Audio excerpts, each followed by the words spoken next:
আসসালামু আলাইকুম সুপ্রিয় দর্শক, আশা করি সবাই খুব ভালো আছেন। আজকের পর্বে আপনাদের সাথে শেয়ার করব ঝাল পিঠা।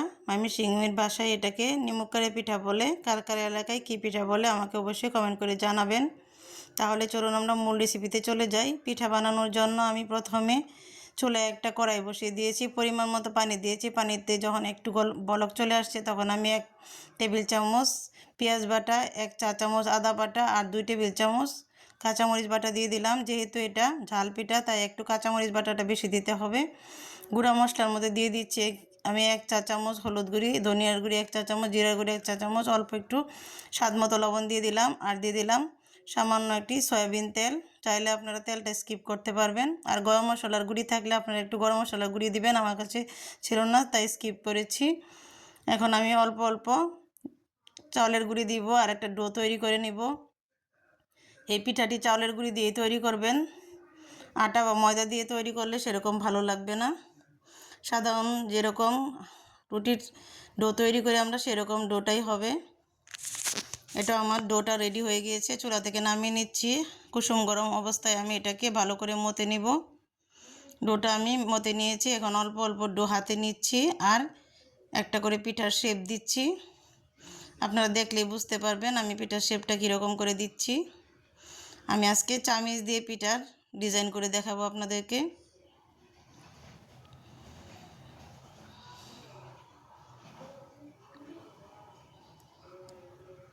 ভালো করে মসৃণ করে উপরে, তারপর চামিচ দিয়ে এইভাবে আমি ডিজাইন করে নিচ্ছি। আপনারা একটু দেখলেই বুঝতে পারবেন আমি কিভাবে ডিজাইনগুলি দিচ্ছি। হাতে নিয়ে খুব সুন্দর করে মসৃণ করে তারপর চামিচ দিয়ে ডিজাইন করতে হবে, একটু চাপ দিয়ে। আমি এখানে এক একটা পিঠা এক একটা ডিজাইন করে তৈরি করছি। আপনারা চাইলে পিঠার যে গুল সাজ আছে সেগুলো দিয়েই তৈরি করতে পারবেন পিঠাগুলি, যদি ডিজাইন করতে না পারেন। সাজ দিয়েও খুব সুন্দর হবে। যেহেতু আমি বিভিন্ন ধরনের ডিজাইন করব তাই আমি চামচ দিয়ে বিভিন্ন ধরনের ডিজাইন করে নিচ্ছি। এটা খুবই সোজা, আপনারা দেখলেই বুঝতে পারবেন আমি কিভাবে ডিজাইনগুলি করছি। এটা স্টার তৈরি করছি।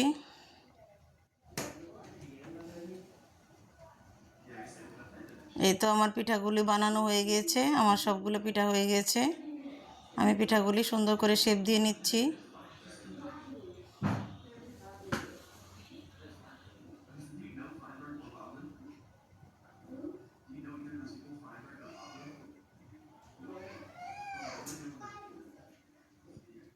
এই তো আমার সবগুলি পিঠা বানানো হয়ে গিয়েছে। আপনারা একটু খেয়াল করলে বুঝতে পারবেন আমি পিঠাগুলোর কীরকম ডিজাইন করেছি।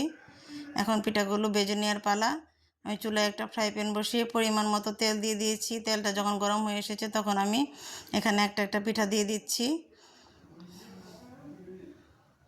পিঠাগুলি আমি উল্টে পাল্টে সুন্দর করে ভেজে নিব। যখন উপরে একটা লাল কালার চলে আসবে, ব্রাউন কালার, তখনই আমি পিঠাগুলি চুলা থেকে নামিয়ে নিব। আস্তে আস্তে ভাজলে পিঠাগুলো উপর থেকে মুচমুচে হবে এবং ভিতরে সফট থাকবে, তাই মিডিয়াম আছে এই পিঠাগুলি সুন্দর করে ভেজে নিতে হবে। এই তো আমার পিঠাগুলি ভাজা হয়ে গেছে, এখন চুলা থেকে একটা একটা করে নামিয়ে নিচ্ছি।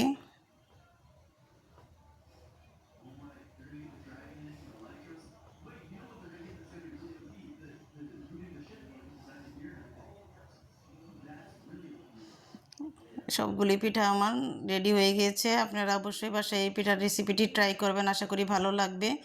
যদি ভালো লাগে তাহলে অবশ্যই আমার চ্যানেলটি সাবস্ক্রাইব করবেন আর বেল আইকন বাটনটি প্রেস করে রাখবেন।